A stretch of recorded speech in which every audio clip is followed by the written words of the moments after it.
नमस्कार दर्शकों, बात आज की चैनल में आपका स्वागत है। मैं हूं निपुण भार्गव और पेश है आज की सच्ची बात पक्की बात।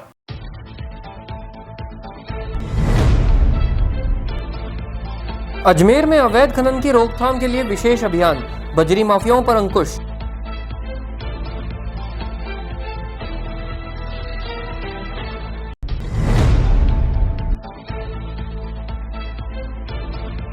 अहमदाबाद से दंडवत यात्रा करते हुए मौनी चेतन दास गुरु पहुंचे अजमेर। यात्रा करनाल धाम पर होगी खत्म।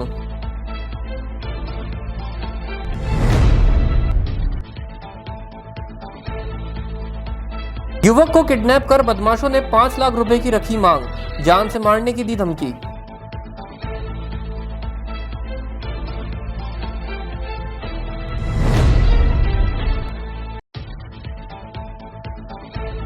पार्षद कुशाल कोमल को मिली जान से मारने की धमकी, पुलिस कर रही है जांच।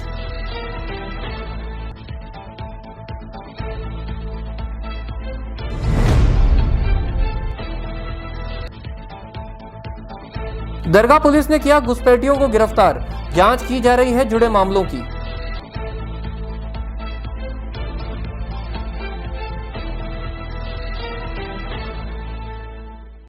यार, बच्चे के लिए ऐसा स्कूल तलाश रहा हूँ जहाँ बच्चा स्टडी करे और साथ में उसे सभी स्पोर्ट्स फैसिलिटीज भी मिले। अपने बच्चे के लिए सतगुरु इंटरनेशनल स्कूल चुनो। स्टडी के साथ साथ यहाँ इवनिंग में नेशनल लेवल के कोचेज द्वारा swimming, badminton, lawn tennis, table tennis, basketball जैसे स्पोर्ट्स की ट्रेनिंग दी जाती है। अरे वाह! सतगुरु इंटरनेशनल स्कूल, पृथ्वीराज नगर, ऑपोजिट ए ब्लॉक, पंचशील, अजमेर।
सर्किट, मामू नहीं बनने का, रेडीनेट फाइबर लगाने का, इंटरनेट बोले तो रेडीनेट फाइबर नेट। डिटेल्स के लिए 7412001234 पे कॉल लगाने का। सही है भाई।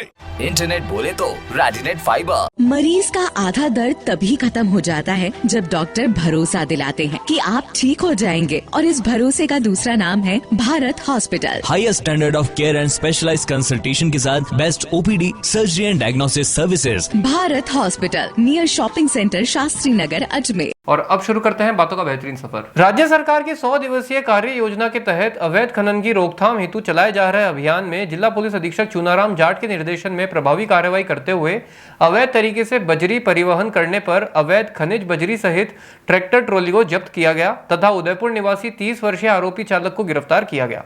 करनाल धाम के लिए अहमदाबाद से दंडवत यात्रा करते हुए मौनी चेतन दास गुरु सिरोही, पाली, ब्यावर होते हुए आज अजमेर पहुंचे। मौनी गुरु ने बताया कि वह पिछले 17 महीनों से 750 किलोमीटर की दंडवत यात्रा पर निकले हैं, जिसका समापन वह करनाल धाम पहुंचकर ही करेंगे।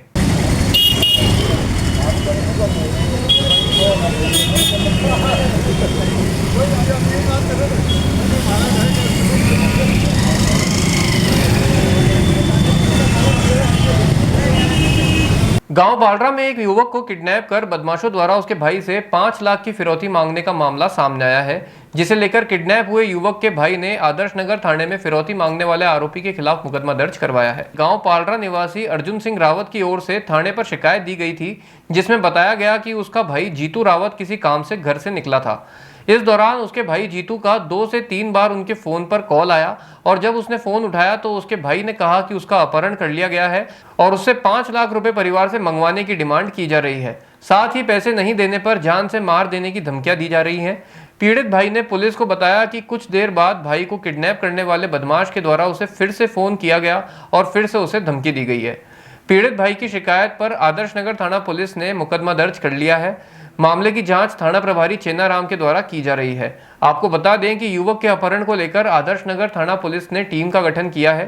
टीम की ओर से घर के आसपास लगे सीसीटीवी भी खंगाले जा रहे हैं, जिससे कि बदमाशों को गिरफ्तार किया जा सके। ये कल आदर्श नगर थाने में एक मुकदमा दर्ज हुआ है श्री अर्जुन रावत के द्वारा। उसमें ये बात हुआ कि उनका भाई है जीतू, उसको से कोई डिमांड कर रहा है 5 लाख रुपए की। तो आदर्श नगर थाने में मुकदमा दर्ज करके थानाधिकारी श्री चेन्नाराम जी द्वारा कार्रवाई की गई और तुरंत प्रभाव से कार्रवाई करके जिसके लिए वो अपहरण का आरोप लगा रहे हैं उसको दस्तयाब कर लिया गया है। अब उसे इंट्रोगेशन किया जाएगा और पूछताछ की जाएगी कि क्या मैटर है, और जैसी भी होगी कानूनी कार्रवाई वैसी अमल में ली जाएगी। धन्यवाद। अजमेर के वार्ड 53 के पार्षद कुशाल कोमल ने सूरज गुजर नामक व्यक्ति पर जाति सूचक शब्दों का इस्तेमाल करते हुए उनको जान से मारने की धमकी देने का आरोप लगाया है। जानकारी देते हुए उन्होंने बताया कि स्मार्ट सिटी प्रोजेक्ट के अंतर्गत सीवरेज लाइन डाली जानी थी, जिसके चलते उन्होंने इंजीनियर से भी बात कर ली थी। उनके अनुसार आरोपी नशे में धुत रहता है और उसको पहले भी आश्वासन दिया गया था कि उसका काम जल्दी हो जाएगा, लेकिन आरोपी ने धैर्य न रखते हुए उनके घर के बाहर आकर हंगामा किया, जिसकी सीसीटीवी फुटेज उन्होंने मीडिया से साझा की। ये सर कल मंगलवार दोपहर 2 बजे की बात है, जब मैं अपने निवास स्थान पर था। मेरे निवास स्थान पर सूरज गुजर व्यक्ति नाम का व्यक्ति मेरे घर पे आता है और मुझे जान से मारने की धमकी देता है। साथ में जाति सूचक शब्द बोलता है कि तू ये छोटी जात का पार्षद बन गया वगैरह। और उसके पश्चात बोलने के पश्चात जाते टाइम भी उसने मुझे धमकी दी कि तुझे तो देख लूँगा, रास्ते में कर दूंगा। और जो मेरे घर पे वर्किंग चल रहा है उसमें उन मजदूरों ने भी सुना है, उनको बोला कि वो पार्षद का है, उसको तो बोले जेल जाना मंजूर है, उसको तो मैं मार दूंगा वगैरह। क्या कारण रहा आपका, किस कारण की वजह से आपको ये इस तरीके? कारण ये है कि इनकी कोई अभी सीवरेज स्मार्ट सिटी के तहत सीवरेज लाइन का काम चल रहा है और ये व्यक्ति एनी टाइम शराब के नशे में रहता है। और कल भी जब आया ये शराब के नशे में धुत था। इसने मुझे 2-3 दिन पूर्व फ़ोन भी करा कि मेरे वहाँ पे सीवरेज कब डलेगी। मैंने इनको आश्वासन दिया है कि मैंने कहा जब इंजीनियर आ जाएगा, सिविल इंजीनियर, मैं उनको आपकी साइट विजिट कर दूंगा। और 3 दिन से मैं इंजीनियर को भी कॉल करा, मैंने कहा इनकी आप साइट देख लो, ये मेरे वार्ड के व्यक्ति बहुत परेशान हो रहे हैं। उसके पश्चात ये कल व्यक्ति ऐसा आके मेरे घर पर ऐसी चीज़ करता है। आज मुझ जैसे जनप्रतिनिधि के साथ में ऐसा हो रहा है। आज अजमेर शहर में 80 जनप्रतिनिधि है, किसी के साथ में ऐसा ना हो, इसलिए मैंने कल मुकदमा दर्ज कराया अलवर गेट थाने पे। सीसीटीवी फुटेज बिल्कुल मेरे कैमरे में रिकॉर्ड है, मैं अभी आपके चैनल के माध्यम से आपको दे दूंगा। क्या नाम है और कौन से वार्ड से हो? मैं कुशाल कोमल, पार्षद वार्ड नंबर 53। अजमेर की दरगाह थाना पुलिस ने भारत बांग्लादेश की बॉर्डर पर दलाल को 15,000 रुपए देकर चोरी छुपे भारत आने वाले बांग्लादेशी भाई बहन को गिरफ्तार किया है। अजमेर पुलिस ने फर्जी आईडी बनाकर किराए के मकान पर रह रहे 2 बांग्लादेशी घुसपैठियों को गिरफ्तार करने में कामयाबी हासिल की। पुलिस जानकारी के अनुसार पकड़े गए बांग्लादेशी भाई बहन हैं, जिसमें एक का नाम नाहिद शेख और दूसरी का नाम नदिया शेख है। पुलिस के अनुसार यह दोनों फर्जी आईडी बनाकर अजमेर में रह रहे थे। दोनों के पास से बरामद आधार कार्ड में दोनों ने अपने आप को पश्चिम बंगाल के 24 परगना इलाके का निवासी बताया था और 2 महीने से अजमेर जाकर कपड़ों का कारोबार कर रहे थे। सीआईडी पुलिस को जब इन दोनों पर शक हुआ और उनसे पूछताछ शुरू की गई तो उसमें उनके बांग्लादेशी होने का खुलासा हुआ। पुलिस पूछताछ में युवती ने बताया कि इससे पहले भी वह 2 बार बिना वीजा अजमेर आ चुके हैं। पकड़े गए भाई बहन ने बताया कि बॉर्डर पर कई दलाल ऐसे हैं जो चोरी छुपे 10 से 15 हजार रुपए लेकर बॉर्डर पार करवा देते हैं और वह आसानी से भारत आकर काम धंधा शुरू करके रोजी रोजगार से अपने परिवार का भरण पोषण करते हैं। पकड़े गए भाई बहन इससे पहले हैदराबाद, कोलकाता सहित देश के कई शहरों में घूमकर काम धंधा करके अपना गुजारा कर रहे थे। फिलहाल पुलिस ने पूछताछ करने के बाद इन दोनों भाई बहन को अलवर के डिटेनिंग सेंटर भेज दिया है और वहीं अब इनको ब्लैक लिस्ट किए जाने की तैयारी भी की जा रही है। देखिए, वैसे तो आपने अखबारों में पढ़ लिया, पुराना मैटर है, लेकिन चूँकि अभी हमारी स्टेट गवर्नमेंट की तरफ से एक विशेष अभियान चल रहा है जिसमें हमारी इंटेलिजेंस ब्रांच, हमारा थाना लोकल सीओ और हमारी डीएसपी जो ज़िले की ब्रांच है उसके द्वारा एक सघन अभियान चलाया जाता है। उस अभियान के द्वारा इंटेलिजेंस ब्रांच और डीएसपी के द्वारा और थाने की पुलिस के द्वारा एक संयुक्त अभियान चलाया गया और उसमें 2 बांग्लादेशी बहन भाई है जिनका नाम नाहिद हुसैन और बहन का नाम महमूदा अख्तर है। उन दोनों को डिटेन किया गया है संयुक्त टीम के द्वारा और उनका प्राइमरी फेस ये पाया गया है कि वो बांग्लादेश के नागरिक हैं, इसलिए उनको डिटेन किया गया है और कानूनी कार्रवाई उसके हिसाब से, चूँकि ये बाहर विदेशी नागरिक है, अतः उसी अनुरूप विधिक कार्रवाई की जाएगी। धन्यवाद। बातों को देते हैं एक छोटा सा विराम, जल्दी मिलते हैं एक नए सफर पर। यार, बच्चे के लिए ऐसा स्कूल तलाश रहा हूँ जहाँ बच्चा स्टडी करे और साथ में उसे सभी स्पोर्ट्स फैसिलिटीज भी मिले। अपने बच्चे के लिए सतगुरु इंटरनेशनल स्कूल चुनो। स्टडी के साथ साथ यहाँ इवनिंग में नेशनल लेवल के कोचेज द्वारा swimming, badminton, lawn tennis, table tennis, basketball जैसे स्पोर्ट्स की ट्रेनिंग दी जाती है। अरे वाह! सदगुरु इंटरनेशनल स्कूल, पृथ्वीराज नगर, ऑपोजिट ए ब्लॉक, पंचशील, अजमेर।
ये सर्किट मामू नहीं बनने का, रेडीनेट फाइबर लगाने का, इंटरनेट बोले तो रेडीनेट फाइबर नेट। डिटेल्स के लिए 7412001234 पे कॉल लगाने का। सही है भाई।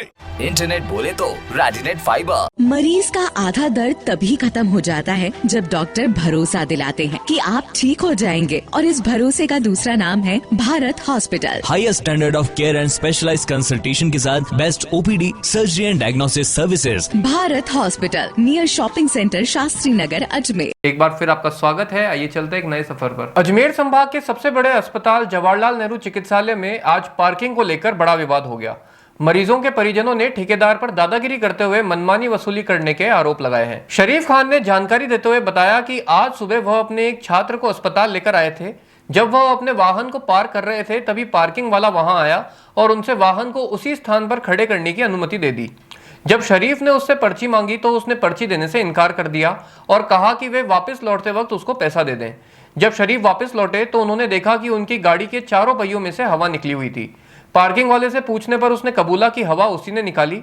शरीफ का कहना है कि यदि पार्किंग में कोई तकलीफ थी तो उसका चालान बनाया जाता जिसका वो भुगतान कर देते। अब शरीफ ने ठेकेदार के खिलाफ सख्त कार्रवाई की मांग की है।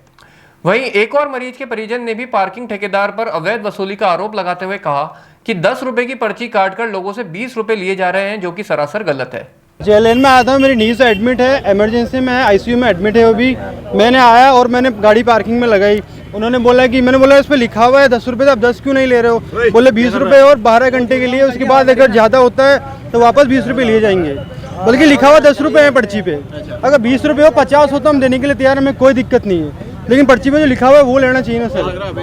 बिल्कुल अवैध डबल लिए जा रही है, अवैध नहीं सर, डबल वसूली बोलते हैं सर। 100 रुपये 30 रुपये जगह नहीं सर। अब मेरे पास तो 2 व्हीलर, बिल्कुल कार्रवाई होनी चाहिए, प्रशासन को अलर्ट होना चाहिए। जो यहाँ का स्टाफ है उसको कम से कम सोचना चाहिए। आदमी इमरजेंसी में आता है, हॉस्पिटल में कोई घूमने नहीं आता है। मेरे फोर्स डिफेंस एकेडमी है, जब मैं फौज पुलिस की तैयारी करता हूँ कराता हूँ, तो मेरे हॉस्टल का स्टूडेंट था, उसको मैं इमरजेंसी में दिखाने आया था, फास्ट से आया था। पार्किंग वाले से मैंने पूछा था कि भाई मेरे को गाड़ी पार्किंग बता दे, तो उसने बोला भैया यहीं खड़ी कर दो आप। उसको खड़ी करने के बाद में मैं पूछने के बाद में उसको खड़ी करके गया। उसके बाद में उस बंदे ने पीछे से गाड़ी के अंदर हवा निकाल दी, चारों टायरों के अंदर। वो बोल रहा है कि मेरे को मैडम ने बोला, जबकि मैं मैडम को बोल रहा हूँ कि मैडम आपका जो पार्किंग वो वाला बंदा है वो मेरे को यहाँ पे खड़ी करने के लिए बोल रहा है ना, और गेट से साइड में है गाड़ी, बीच सेंटर में है, और वो मैडम भी बाहर नहीं आ रही है, वो बंदा भी बाहर नहीं आ रहा। वो मैडम कह रही है कि पार्किंग वाला जाने आप जाने। तो ये कौन सा, कम से कम इसका चालान बना देते या इसको उठा के जेल में डाल देते, मतलब थाने में पहुंचा देते ट्रैफिक में। लेकिन ये हवा निकालने वाला ये बहुत, चारों टायरों के अंदर, बोलो मेरे साथ वापस इमरजेंसी हो जाती तो मैं कैसे जाता इस गाड़ी से? मेरे को पार्किंग की उस बंदे ने पर्ची नहीं दी। उसने कहा कि आप जो दोगे मैं ले लूंगा। मैंने कहा भाई पर्ची दे, मेरा इमरजेंसी बहुत मतलब सीरियस पेशेंट था, वो अभी भी एडमिट है बंदा। हाँ, पर्ची भी नहीं काटी, मतलब पर्ची भी नहीं काटी। उसने कहा जो आप दोगे मैंने कहा भाई तू जो भी है मेरी पर्ची बना दे। उसने पर्ची नहीं बनाई मेरी। उसने कहा जो ऊपर से दोगे वो मैं ले लूंगा। अवैध वसूली हो रही है ना। कोई मतलब ये है कि जब तक, मतलब मैंने उसको बोला, उसने कहा कि आप मेरे को दे देना, गाड़ी आपकी, आप ही ले जाओगे, कोई दूसरा नहीं ले जाएगा। ये वर्ड बोल रहा है वो बंदा। मैं ये चाहता हूँ कि मतलब ये पार्किंग वालों के लिए सख्त कार्रवाई हो। और वो मैडम के लिए बोल रहा है कि मैडम ने बोला, मैडम आप कह रहे कि ये पार्किंग वाला जाने और आप जाने। आज असिस्टेंट प्रोफेसर भर्ती 2020 में व्यावसायिक प्रशासन यानी कि बिजनेस एडमिनिस्ट्रेशन विषय के चयनित अभ्यर्थियों ने आरपीएससी के सचिव को उनकी ज्वाइनिंग जल्दी करने हेतु ज्ञापन सौंपा। अभ्यर्थी महावीर ने जानकारी देते हुए बताया कि 2020 में असिस्टेंट प्रोफेसर की वैकेंसी आई थी, जिसका एग्जाम 2021 में और इंटरव्यू 2022 में हो चुका था। इसके बाद 1 साल तक मामला कोर्ट में चला, जिसमें कोर्ट ने आरपीएससी को ज्वाइनिंग देने के आदेश दे दिए। लेकिन इसके बाद भी आरपीएससी द्वारा अभी तक बिजनेस एडमिनिस्ट्रेशन के लगभग 127 चयनित छात्रों को ज्वाइनिंग नहीं दी गई है, जिसके संदर्भ में आज उन्होंने आरपीएससी सचिव को ज्ञापन सौंपा। गौरतलब है कि आरपीएससी द्वारा 2023 का एग्जाम भी कंडक्ट कराया जा चुका है, लेकिन पहले की ज्वाइनिंग अभी तक नहीं दी गई है। फिलहाल सचिव महोदय ने चयनित अभ्यर्थियों को आश्वासन दिया है कि उनकी ज्वाइनिंग जल्दी ही दे दी जाएगी। वहीं छात्रों ने जल्दी ही मांग पूरी नहीं होने पर धरना देने की बात कही। मामला यह है कि हम असिस्टेंट प्रोफेसर की तैयारी कर रहे थे, 2020 में वैकेंसी आई थी, फिर 21 में पेपर लिया, 22 में हमारा इंटरव्यू भी हो गया, फिर 1 साल तक हमारा मामला कोर्ट में चला गया, फिर हम जैसे तैसे करके कोर्ट से रिजल्ट आ गया, सरकार ने भी कह दिया, कोर्ट ने भी कह दिया कि इनको ज्वाइनिंग दे दी जाए, कहीं दिक्कत नहीं है, फिर भी पता नहीं क्यों आरपीसी आयुक्तालय उसको लटकाए रखे हैं। अभी हम आरपीसी जाके आए हैं, बात की, उन्होंने बोला कि हमारी फाइल है जो अब जल्दी आयुक्तालय भेज देंगे रिकमेंडेशन, लेकिन हम चाहते हैं कि मीडिया हमें थोड़ा सपोर्ट दे ताकि जल्दी से जल्दी हमारा काम हो जाए, है ना, क्योंकि 2-2.5 साल हो गए और बाकी सब जितने भी सब्जेक्ट थे 31 सब्जेक्ट थे, सारे 30 सब्जेक्ट के सबकी ज्वाइनिंग मिल गई, उनका प्रोबेशन ईयर हुए 1.5 साल पूरा हो गया और हमारा अब अभी तक तो कोई अता पता ही नहीं है कब वो भेजेंगे, कब वहाँ से आएगी, फिर आचार संहिता और आ रही है आगे। इस पर्पज में हम आप सबकी मदद चाहते हैं। Assistant professor business administration subject के हम स्टूडेंट हैं, 127 स्टूडेंट है सारे, और 2020 में भर्ती आई थी, अब दोबारा पेपर हो गया, 2023 की भर्ती आ गई, उसका पेपर हो गया और सब्जेक्ट का उसका मई में दोबारा भर्ती आ गई। हमारा पीछे वाला अभी तक हमें कोई ज्वाइनिंग नहीं दी है सरकार ने, और सारे के सारे केवल रिजल्ट आ गया, रिजल्ट भी ऐसे 3 साल लेट आया, अब ज्वाइनिंग में और लटका रहे हैं, जबकि बाकी अभी हम आरपीएससी में मिल के आए थे सचिव महोदय और से, और इधर जिला कलेक्टर में भी हमने ज्ञापन दिया है, आश्वासन दिया है कि जल्दी ही काम पूरा हो जाएगा। सुनवाई नहीं होती है तो फिर हम कई बार आगे, लेकिन हर एक बार ये गेट पर धरना देंगे आरपीएससी का। पूर्व आरटीडीसी अध्यक्ष धर्मेंद्र सिंह राठौड़ द्वारा आज राजपूत छात्रावास में पुस्तकालय भवन का शिलान्यास किया गया। राठौड़ ने बताया कि छात्रावास में इस पुस्तकालय की जरूरत काफी लंबे समय से थी। उन्होंने राज्यसभा सांसद डांगी का आभार व्यक्त करते हुए कहा कि इस पुस्तकालय के निर्माण का श्रेय उन्हीं को जाता है जिन्होंने उनकी मांग पर 25 लाख रुपए इस पुस्तकालय के निर्माण हेतु छात्रावास को दिए। राजपूत छात्रावास में एक पुस्तकालय भवन की ज़रूरत थी। पिछले दिनों हम एक कार्यक्रम में यहाँ आए थे, तब हमने 25 लाख रुपए हमारे जो राज्यसभा में सांसद हैं नीरज डांगी जी से रिक्वेस्ट करके और 25 लाख रुपए उनसे रिक्वेस्ट किया, उन्होंने हमको दे भी दिए, दे नहीं दिया, ये काम चल गया। आज स्टोन फाउंडेशन हो गया है। राजपूत छात्रावास में बच्चे बच्चियाँ रह रहे हैं और ये क्योंकि शिक्षा के मामले में हॉस्टल का बड़ा योगदान होता है। जिनकी आर्थिक स्थिति ठीक नहीं है वो छात्रावास में रह के और पढ़ लें और पढ़ लिख के आगे कामयाब बने, उसके लिए ये हमारा सौभाग्य है कि ऐसे एक रचनात्मक काम के लिए, ऐसे छात्रावास के लिए इसमें पुस्तकालय यानी पुस्तक पढ़ने के लिए एक स्थान हो जाएगा, लाइब्रेरी बनेगी अच्छी, उसमें बच्चे पढ़ेंगे। और मैं कह रहा हूँ कि न केवल छात्रावास के बच्चे इसका उपयोग लेंगे, पूरा अजमेर ज़िले को इस छात्रावास में जो लाइब्रेरी है उसकी लाभ मिलेगा। क्योंकि लाइब्रेरी जो है, अब वैसे तो जब हमारी सरकार थी, गहलोत साहब की सरकार ने हर गांव में लाइब्रेरी के लिए पुस्तकालय की एक पोस्ट भी क्रिएट की थी, लाइब्रेरी भी हर गांव में लाइब्रेरी बने उसकी पहल भी की थी और उसका लाभ भी मिला है। तो इसी मंशा के अनुरूप ये इस छात्रावास में भी लाइब्रेरी बने, अच्छी चले, ये हमारी काम। पूर्व चेयरमैन आरटीडीसी राजस्थान श्री धर्मेंद्र सिंह साहब पधारे और हमारे इसका जो हॉल के लिए 25 लाख जो नीरज डांगी साहब जो हैं राज्यसभा मेंबर हैं उनसे दिलवा के और राजपूत समाज के लिए एक अनुकरणीय काम किया। और इसलिए मैं आज धर्मेंद्र सिंह राठौड़ साहब का तहे दिल से धन्यवाद अर्ज करता हूं।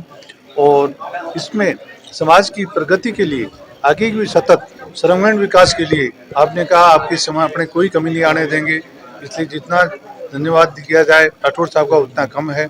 और आप मीडिया कर्मियों का उस सबका बहुत बहुत धन्यवाद कि आप लोग सब पधारे और हमारे इस समारोह में सहयोग किया, उसके लिए आपको धन्यवाद। बातों को देते हैं एक छोटा सा विराम, जल्दी मिलते हैं एक नए सफर पर। यार बच्चे के लिए ऐसा स्कूल तलाश रहा हूँ जहाँ बच्चा स्टडी करे और साथ में उसे सभी स्पोर्ट्स फैसिलिटीज भी मिले। अपने बच्चे के लिए सतगुरु इंटरनेशनल स्कूल चुनो। स्टडी के साथ साथ यहाँ इवनिंग में नेशनल लेवल के कोचेज द्वारा swimming, badminton, lawn tennis, table tennis, basketball जैसे स्पोर्ट्स की ट्रेनिंग दी जाती है। अरे वाह! सतगुरु इंटरनेशनल स्कूल, पृथ्वीराज नगर, ऑपोजिट ए ब्लॉक, पंचशील, अजमेर।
ये सर्किट मामू नहीं बनने का, रेडीनेट फाइबर लगाने का। इंटरनेट बोले तो रेडीनेट फाइबर नेट। डिटेल्स के लिए 7412001234 पे कॉल लगाने का। सही है भाई। इंटरनेट बोले तो रेडीनेट फाइबर। मरीज का आधा दर्द तभी खत्म हो जाता है जब डॉक्टर भरोसा दिलाते हैं कि आप ठीक हो जाएंगे, और इस भरोसे का दूसरा नाम है Bharat hospital. Highest standard of care and specialised consultation के साथ best OPD, surgery and diagnosis services. Bharat hospital, near shopping centre, Shastri Nagar, Ajmer. एक बार फिर आपका स्वागत है। आइए चलते हैं एक नए सफर पर। राजकीय उच्च माध्यमिक विद्यालय तोपदड़ा ने बड़े ही हर्षोल्लास के साथ अपना वार्षिक उत्सव मनाया, जिसकी अध्यक्षता पूर्व पार्षद संतोष मौर्य ने की। वहीं मुख्य अतिथि के रूप में पार्षद रंजीत सिंह, भंवर सिंह राठौड़ व सत्यनारायण शर्मा ने शिरकत की। विद्यालय के प्रधानाचार्य शंभू सिंह लांबा ने आयोजन की जानकारी देते हुए बताया कि इस आयोजन में छात्रों द्वारा मनमोहक प्रस्तुतियां दी गई। साथ ही जिला, राज्य एवं राष्ट्रीय स्तर पर स्कूल का नाम रोशन करने वाले करीब 41 छात्रों को सम्मानित किया गया। इसके अलावा कुछ पूर्व छात्र जो कि आज किसी अच्छे पद पर हैं, उनको भी आमंत्रित कर बच्चों को प्रोत्साहित किया गया। विद्यालय ने आज अपना वार्षिक उत्सव मनाया, जिसकी अध्यक्षा पूर्व पार्षद और एसडीएमसी मेंबर श्रीमती संतोष जी मौर्य रही। विशेष अतिथि पार्षद रणजीत सिंह जी रहे, सत्यनारायण जी शर्मा विशेष अतिथि रहे, अतिथि भंवर सिंह जी राठौड़ रहे। और इस प्रकार से ये प्रोग्राम बहुत ही शानदार और हर्षोल्लास के साथ आज मनाया गया। सभी बच्चे इसमें बहुत खुश थे। बच्चों ने जो पिछले साल अपनी प्रगति की है उसके सर्टिफिकेट मिले, और चूंकि ये विशेष रूप से ये विद्यालय संकुल के रूप में चेंज हुआ है, जिसमें 8 खेल और 16 बीटेज हमारे यहाँ पर हैं, जिन्होंने वर्ष भर में जो अपनी प्रतियोगिताएं में भाग लिया, उसमें स्टेट लेवल पर, नेशनल लेवल पर और जिला स्तर पर जिन बच्चों ने भाग लिया, ऐसे 41 प्रतिभाओं का हमने सम्मान किया है। और ऐसे बच्चे जो हमारे यहाँ से पास आउट होकर बाहर बड़े बड़े पदों पर हैं, उनको भी हमने बुलाया, जिसमें हमारे 3 डॉक्टर हैं, 3 जेईएन हैं, जिन्होंने अपने पद को ग्रहण कर लिया है। एक बच्चा जो सबसे पहले वाला था, नौरतमल भक्तानी, वो लेफ्टिनेंट बन गया हमारे सरकारी विद्यालय में। उसको भी हमने यहाँ आमंत्रित किया कि पूर्व विद्यार्थी के रूप में आए और स्कूल को सुशोभित करें और इन बच्चों को प्रेरणा स्रोत बने। अजमेर के पालड़ा इंडस्ट्रियल एरिया में श्रम विभाग राजस्थान सरकार के तत्वाधान में श्रम पंजीयन शिविर का आयोजन किया गया। इस दौरान 18 वर्ष से ऊपर जो भी असंगठित क्षेत्र में कार्य करने वाले श्रमिक हैं, उन सब का पंजीयन कर केंद्र सरकार द्वारा दिए जा रहे लाभ से उन्हें अवगत करवाया गया। लघु उद्योग अध्यक्ष कुणाल जैन ने जानकारी देते हुए बताया कि आज शिविर के दौरान केंद्र सरकार की 2 मुख्य योजनाओं पर पंजीयन करवाया जा रहा है, और कहा कि शिविर के माध्यम से शाम तक लगभग 300 श्रमिकों का पंजीयन कर दिया जाएगा और सभी श्रमिकों का पंजीयन कर उन्हें ई श्रम कार्ड उपलब्ध करवा दिया जाएगा, जिसके बाद श्रमिक न सिर्फ पेंशन योजना बल्कि भारत सरकार की आगे आने वाली स्वास्थ्य एवं फूड सिक्योरिटी योजनाओं का भी लाभ उठा सकते हैं। आपको बता दें कि आज शिविर के दौरान लघु उद्योग भारती की पालड़ा इकाई का भरपूर सहयोग रहा, जिसमें अध्यक्ष राज बंसल, सचिव महेंद्र सिंह और कार्यकारिणी सदस्य श्रीराम फतेहपुरिया और गौरव बहितिया भी उपस्थित रहे। सर, क्या योजना है सरकार को, किस तरह का? भारत सरकार की ये योजना है जो श्रम योगी मानधन योजना है। इसमें न्यूनतम 3,000 रुपये तक पेंशन दिए जाने का प्रावधान है, और ई श्रम कार्ड जो है ये कोरोना काल में ये समझा गया कि इतनी बड़ी संख्या जो एक राज्य से दूसरे राज्य में, एक शहर से दूसरे शहर में जा रही थी, तो इसके लिए किस तरह से प्लानिंग की जाए और एक साथ किस तरह से पीड़ित लोगों को सहायता दी जाए, इसके लिए ये ई श्रम कार्ड जो है लाया गया है।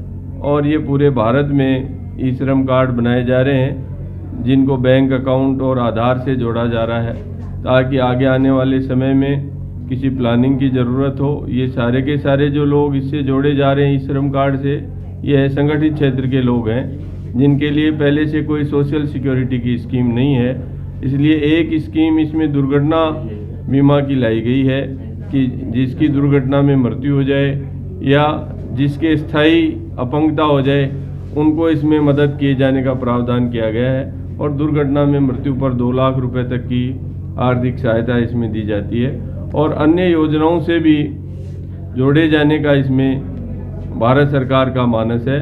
और राजस्थान सरकार ने 100 दिवस में जो कार्य योजना तैयार की है उसमें इन दोनों ही योजनाओं को ई श्रम कार्ड और प्रधानमंत्री बीमा की जो योजना है, पेंशन स्कीम्स है, इसको रखा गया है और इसके अधिकतम टारगेट को पूरा किया जाने का श्रम विभाग का प्रयास है। और इसी क्रम में आज ये कैंप अजमेर में रखा गया है। ये कैंप की व्यवस्था जो है वो नियमित रूप से रहेगी। राजस्थान सरकार के स्तर पर इसकी रेगुलर मॉनिटरिंग की जा रही है। हमारा ये प्रयास रहेगा कि जो टारगेट है उसको 100% पूरा किया जाए। पेंशन का मैंने आपको इसमें निवेदन किया कि 3,000 रुपये न्यूनतम पेंशन जो है दिए जाने का इसमें भारत सरकार ने गारंटी दी है और अधिकतम तो अन्य फाइनेंशियल जो इंडिकेटर हैं उनके ऊपर निर्भर करता है, परंतु न्यूनतम 3,000 की पेंशन की भारत सरकार ने इसमें गारंटी दी है। योजनाएं बनाना सरकार का काम है, लेकिन उन योजनाओं का सफल क्रियान्वयन करना विभाग और लघु उद्योग भारती हमारे जैसे संगठनों का काम है। आज श्रम विभाग राजस्थान सरकार के तत्वाधान में एक शिविर का आयोजन Bhopal flexo Palra industrial area में आयोजित किया गया है। यहाँ पर हम असंगठित क्षेत्र में काम करने वाले 18 वर्ष से ऊपर के जितने भी श्रमिक हैं उन सबका पंजीयन करेंगे और इन श्रमिकों को लाभ की प्राप्ति जो केंद्र सरकार द्वारा प्रदत्त की जानी है उससे अवगत भी कराएंगे। आज 2 स्कीम के तहत यहाँ पर पंजीयन किया जा रहा है और हमारी आशा है कि आज शाम तक 300 के आसपास हम श्रमिकों का पंजीयन कर लेंगे। आज के कार्यक्रम के आयोजन के लिए लघु उद्योग भारती की पालरा इकाई कार्य कर रही है। माननीय राजेश जी बंसल अध्यक्ष हैं, महेंद्र सिंह जी सचिव हैं, कार्यकारिणी सदस्य श्री राम जी फतेहपुरिया एवं गौरम जी बाइतियाँ उपस्थित हैं। यहाँ पर 2 सिस्टम लगाए गए हैं जिनमें श्रमिकों का पंजीयन किया जा रहा है। श्रमिकों को पंजीयन होने के बाद उनको ई श्रम कार्ड एक उपलब्ध कराया जाएगा, जिसके नाते से न सिर्फ पेंशन योजना बल्कि भारत सरकार की आगे आने वाली स्वास्थ्य एवं फूड सिक्योरिटी की योजनाओं का भी लाभ श्रमिकों को मिलेगा। आपके चैनल के माध्यम से हम ये निवेदन करते हैं कि अधिकाधिक संख्या में श्रमिकों को इससे परिचय हो, इस हेतु आप प्रचार करें। 30 जनवरी को केंद्रीय जल शक्ति मंत्री गजेंद्र सिंह शेखावत का अजमेर आगमन हुआ और उन्होंने एक प्रेस वार्ता को संबोधित किया, जिसके माध्यम से उन्होंने ईआरसीपी और पीकेसी पर कुछ महत्वपूर्ण चर्चाएं की, जिसे लेकर आज पूर्व आरटीडीसी अध्यक्ष धर्मेंद्र सिंह राठौड़ द्वारा अजमेर क्लब में प्रेस कॉन्फ्रेंस आयोजित की गई और कल हुई केंद्रीय जल शक्ति मंत्री की चर्चाओं को भ्रमित और तथ्यों से परे बताया। पूर्व आरटीडीसी अध्यक्ष धर्मेंद्र सिंह राठौड़ ने प्रेस वार्ता के माध्यम से जानकारी देकर बताया कि ईआरसीपी और पीकेसी को लेकर राजस्थान और मध्य प्रदेश सरकार के बीच हुआ एमओयू पूर्वी राजस्थान की जनता के साथ छलावा है। इस एमओयू में राजस्थान और मध्य प्रदेश को मिलने वाले पानी की मात्रा का जिक्र तक भी नहीं किया गया है। उन्होंने कहा कि कल जल शक्ति मंत्री ने मीडिया को बयान दिया कि राजस्थान को 2,500 मिलियन क्यूबिक मीटर पानी मिलेगा, जबकि विधानसभा में मुख्यमंत्री ने बयान दिया कि 3,500 मिलियन क्यूबिक मीटर से भी अधिक पानी दिया जाएगा। उन्होंने कहा कि 13 दिसंबर 2022 को हुई रिवर इंटरलिंकिंग विशेष समिति की 20वीं बैठक के मिनट्स को आधार बनाया गया है। इन मिनट्स में लिखा है कि राजस्थान के 13 जिलों को इस नई परियोजना से 1,775 मिलियन क्यूबिक मीटर पानी ही उपलब्ध हो सकेगा। इससे पूर्वी राजस्थान को केवल पेयजल ही मिल सकेगा और किसान पानी के लिए तरसते रहेंगे। उन्होंने आगे कहा कि उनकी सरकार के समय ओरिजिनल डीपीआर में 26 बांध शामिल थे। मुख्यमंत्री ने 15 अगस्त 2023 को 53 और बांध जोड़ने की घोषणा की थी। इस समझौते में कितने बांध जोड़े जाएंगे उसकी जानकारी नहीं दी गई है। हमारी सरकार के समय ओरिजिनल डीपीआर में 26 बांध शामिल थे। मुख्यमंत्री महोदय ने 15 अगस्त 2023 को 53 और बांध जोड़ने की घोषणा की थी। इस समझौते में कितने बांध जोड़े जाएंगे उसकी जानकारी नहीं दी गई है। राज्य सरकार को अविलंब इस एमओयू को लेकर स्थिति स्पष्ट करनी चाहिए कि राजस्थान को कितना पानी मिलेगा, इसमें पेयजल, सिंचाई और उद्योगों के लिए कितना कितना पानी मिलेगा। इस एमओयू को लेकर जारी प्रेस नोट में लिखा गया है कि दोनों राज्यों को 2.8 lakh Hector plus 2.8 lakh Hector कुल 5.6 लाख हेक्टर या उससे अधिक इलाके में सिंचाई होगी, जबकि एमओयू में केवल 2.8 लाख हेक्टर ही लिखा गया है। इस एमओयू से राजस्थान की जगह मध्य प्रदेश को फायदा ज़्यादा होता दिख रहा है, क्योंकि 2 बांध पहले ही वो बना चुके हैं और 3 नए बांध इस एमओयू के आधार पर बना लेंगे, जबकि राजस्थान को जो पानी कांग्रेस सरकार के समय की डीपीआर से मिलने वाला था वो भी कम हो जाएगा। आमंत्रित किया कि अजमेर जिला भी ईआरसीपी से जुड़ा हुआ 13 जिलों में शामिल है। अजमेर जिले में पीने के पानी की समस्या भी है, सिंचाई के लिए पानी की समस्या है और उद्योग के लिए भी पानी की यहाँ समस्या है। तो ये जो प्रोजेक्ट कल गजेंद्र सिंह जी शेखावत साहब ने जो जिस ढंग से ब्रीफ किया है उसके बारे में सच्चाई मैंने आपको उजागर की है। मुख्यमंत्री जी विधानसभा में कुछ कह रहे हैं, गजेंद्र सिंह जी कुछ कह रहे हैं। कल आपके सामने ये भी जानकारी आई होगी कि गजेंद्र सिंह जी कुछ बोल रहे हैं और यहाँ के जो पूर्व सांसद हैं या जो सांसद अभी भागीरथ चौधरी जी जो इस समिति के मेंबर भी हैं उनका कहना कुछ अलग है। तो ये विरोधाभासी बातें भी है और इसमें इस ड्राफ्ट के बारे में जनता को भी विधानसभा में भी अच्छी तरह से स्पष्ट नहीं किया गया। ये हमारे विपक्ष के नेता जो नए बने हैं श्री टीकाराम जूली साहब ने और हमारे विपक्ष के सारे विधायकों ने इस मुद्दे को कल जोर शोर से उठाया है। हम सब जगह जनता में बता रहे हैं कि सब जगह ये जानकारी, चूँकि वे लोकसभा चुनाव है और लोकसभा चुनाव को देखिए और ये भ्रम फैलाया जा रहा है, जबकि मैंने कहा ना कि राजस्थान के हक को जितना पानी मिलना चाहिए था, जितना एमओयू में दस्तखत हुए थे, उतना पानी नहीं मिल रहा है। 10,000 एमसीएम से अधिक पानी व्यर्थ बहकर समुद्र में जाता है। हर मानसून में धौलपुर, करौली, सवाईमाधोपुर, कोटा, बारां, झालावाड़ समेत तमाम जिलों में बाढ़ आ जाती है और गर्मी में पूरे राजस्थान में पानी की किल्लत हो जाती है। ईआरसीपी के लिए इससे आधे से भी कम पानी की ज़रूरत है। इसके बावजूद राजस्थान के हक को मारकर मध्य प्रदेश को प्राथमिकता दी जा रही है। ऐसा लगता है कि इस एमओयू में बस वसुंधरा राजे जी की डीपीआर को क्रेडिट मिलने से रोकने और प्रधानमंत्री जी को खुश करने के लिए किया गया है। इससे राजस्थान के किसानों का हक मारा गया है। ये हमारा कहना है, जो आपको एक कॉपी हम आज बस इतना ही। कल फिर होगी आपसे मुलाकात, तब तक के लिए आज्ञा दीजिए। नमस्कार।